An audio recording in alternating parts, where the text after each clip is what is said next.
Hello everyone, आप सभी का स्वागत है आपके अपने चैनल ज़ीरो टू इन्फिनिटी में। आज मैं अप्लाइड मैथमेटिक्स सेकंड की बैक पेपर सीरीज़ का थर्ड वीडियो लेकर आई हूँ। पिछले 2 वीडियोस के लिंक आपको नीचे डिस्क्रिप्शन बॉक्स में मिल जाएंगे। जैसा कि आपने थंबनेल में भी देख लिया होगा, आज जो टॉपिक मैं आप लोगों से डिस्कस कर रही हूँ, इससे एक क्वेश्चन हर साल पिछले 3 सालों से सेक्शन सी में 10 मार्क्स का आ रहा है और सेक्शन सी का सबसे आसान सवाल ये आप लोगों के लिए रहेगा। इस क्वेश्चन को सॉल्व करने के लिए आपको सिर्फ एक फॉर्मूला लर्न करना है और इसके अलावा आपको बेसिक ऑपरेशन यानी जोड़ना, घटाना, गुणा, भाग आना चाहिए। That's all. अगर आप इतना कर लेते हैं तो 10 मिनट में आप इस क्वेश्चन को एग्ज़ाम में सॉल्व कर सकते हैं। तो ज़्यादा टाइम वेस्ट नहीं करते हुए हम अपना क्वेश्चन सॉल्व करना स्टार्ट करते हैं। और अगर आप इस चैनल पर आज पहली बार आए हैं तो नीचे दिए हुए सब्सक्राइब के बटन को प्रेस कर दीजिए और बन जाइए हमारी ज़ीरो टू इन्फिनिटी फैमिली के member. So let's start the video. तो टॉपिक का नाम है कोटि सहसंबंध गुणांक, रैंक कोरिलेशन कोफिशिएंट। ये है इसका formula, rho equals to 1 minus 6 sigma D square upon N square minus 1। यहाँ पर को जो रो होता है ये रिप्रेजेंट करता है कोटि सहसंबंध गुणांक यानी कि रैंक कोरिलेशन कोफिशिएंट को। डी अभी मैं आपको बताती हूँ क्या होता है, डिफरेंस बिटवीन द रैंक्स होता है, और एन होता है नंबर ऑफ वैल्यूज़ जो गिवन है। तो ये इसका फॉर्मूला होता है। अगर आप इस टॉपिक को डिटेल में डिस्कस करना चाहते हैं तो पहले मैं इस पर एक डेडिकेटेड वीडियो कर चुकी हूँ, डिस्क्रिप्शन में आपको उसका भी लिंक मिल जाएगा।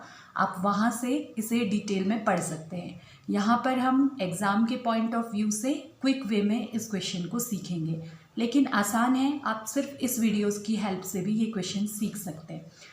एक क्वेश्चन और मैं यहाँ से आपको बता देती हूँ जो 2 मार्क्स का बनता है सेक्शन ए में।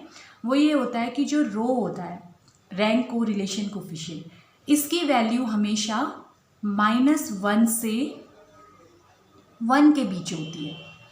कभी भी 1 से बड़ा नहीं आ सकता है इसका आंसर। अगर आपका आंसर 1 से बड़ा आ रहा है तो इसका मतलब होता है आपकी कैलकुलेशन में कोई मिस्टेक हो गई है, तो आप हमेशा उसे चेक कीजिए। तो -1 से 1 के बीच कहने का मतलब ये है कि प्लस माइनस 0 पॉइंट समथिंग ही आएगा आपका आंसर हमेशा। तो एक क्वेश्चन आपका ये भी बन सकता है 2 मार्क्स का। ठीक है, तो आते हैं हम अपने क्वेश्चन पर। लोग अपनी स्क्रीन में देख चुके हैं, आपको एक स्टूडेंट के मैथ्स और केमिस्ट्री में मार्क्स गिवन हैं और आपको दोनों मार्क्स का कोटि सहसंबंध गुणांक यानी कि रैंक कोरिलेशन कोफिशिएंट फाइंड करना है। तो ऐसे आप एक टेबल बनाएंगे। पहले कॉलम में x जो पहले मार्क्स हैं मैथ्स के जो मार्क्स हैं उनको मैंने x कह लिया और वो सारे नोट कर लिए। दूसरे कॉलम में y जो केमिस्ट्री के मार्क्स हैं वो सारे नोट कर लिए। ये दोनों वैल्यूज़ सिंपल आपके क्वेश्चन में जो 2 वैल्यूज़ दी हुई हैं उन दोनों वैल्यूज़ को x और y मान के हमने नोट कर लिए हैं। अब आता है रो x। रो x कहने का मतलब है x की रैंक। ठीक है, रैंक आप जानते हैं, रैंक का मतलब सिंपली जैसे आपकी क्लास में कुछ लोगों के मार्क्स आए हैं, आप रैंक देना चाहते हैं, तो जिसके सबसे ज़्यादा मार्क्स आए उसकी फर्स्ट रैंक, जिसके उससे कम आए उसकी सेकंड, जिसकी उसके बाद आए उसकी थर्ड रैंक। तो इसी तरह से हमें इनके मार्क्स की रैंकिंग करनी है। तो सबसे ज़्यादा वैल्यू इसमें कौन सी है आप देख लेंगे, तो आप देखेंगे सबसे ज़्यादा वैल्यू है 98। तो x का देख रहे हैं रो x, तो हम x की वैल्यूज़ देखेंगे। 98 है तो इसकी रैंक हो गई 1। अब सेकंड नंबर पर कौन सी वैल्यू है 90, तो इसकी वैल्यू हो गई 2। 90 के बाद देखिए क्या है 82, तो इसकी रैंक हो गई 3। 82 के बाद नेक्स्ट 76, इसकी रैंक हो गई 4। 76 के बाद 69, तो इसकी रैंक है 5।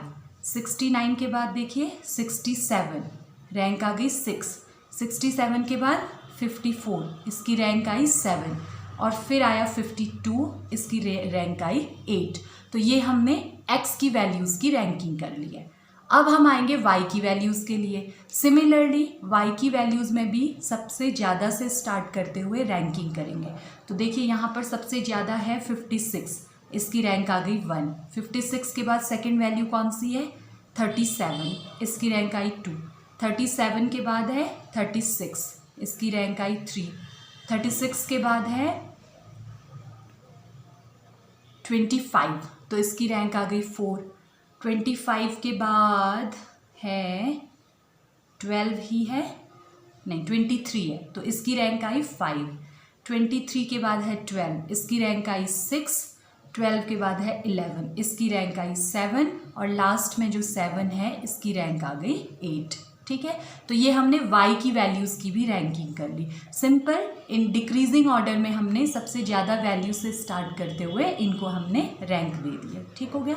अब आया डी का मतलब होता है रो x माइनस रो y, यानी इस रैंक में से इस रैंक को आपको माइनस करना है। तो फर्स्ट वाले में देखिए 4 में से 4 माइनस करेंगे 0, 2 में से 2 माइनस करेंगे 0, 1 में से 1 माइनस करेंगे 0, यहाँ पर 5 में से 6 माइनस करेंगे -1 आएगा। लेकिन यहाँ पर आपको केवल डिफरेंस देखना होता है। मैं अगर इसको देखूँ तो डिफरेंस के लिए थोड़ा सा कर्व्ड जैसा साइन होता है, इसका मतलब होता है बस आपको न्यूमेरिकल वैल्यू देखनी है, साइन के बारे में नहीं सोचना है, दोनों का बस अंतर देखना है। तो ये भी आपका आ जाएगा, 6 में से 5 घटाएंगे तो 1, ऐसे ही ये आ गया 1, ये आ गया 0, ये 1 और ये 1, ये हमें डी मिल गया। इसके बाद हमें चाहिए डी स्क्वायर यानी कि इन वैल्यूज़ का स्क्वायर। 0 0 0 1 1 0 1 एंड 1, 1 का स्क्वायर 1, 1 का स्क्वायर 1, तो इस तरह से सारे हमने स्क्वायर कर लिए। अब जो फॉर्मूला है उसमें हमें ज़रूरत होती है सिग्मा डी स्क्वायर की। सिग्मा का मतलब होता है सम। अब डी स्क्वायर का सिग्मा है, यानी डी स्क्वायर की वैल्यूज़ को आपने ऐड कर लेना है। तो जब आप इन वैल्यूज़ को ऐड करेंगे तो ये आपका आ जाएगा 1 2 3 4, ये सिग्मा डी स्क्वायर मिल गया आपको 4। ठीक है, एक आया एन का मतलब होता है नंबर ऑफ वैल्यूज़। तो ये वैल्यूज़ कितनी है, 1 2 3 4 5 6 7 8, ये 8 है। ये क्रॉस चेक हो जाएगा यहाँ से भी, जो मैक्सिमम रैंक है वो और ये सेम आने चाहिए। 8 सबसे ज़्यादा रैंक 8 आई है, 8 नंबर ऑफ़ वैल्यूज़ भी उतने ही होंगे। तो ये आपका 80% काम यहाँ पर हो गया है। अब सिंपल आपको इन वैल्यूज़ को फॉर्मूले में पुट करना है, तो आइए करते हैं।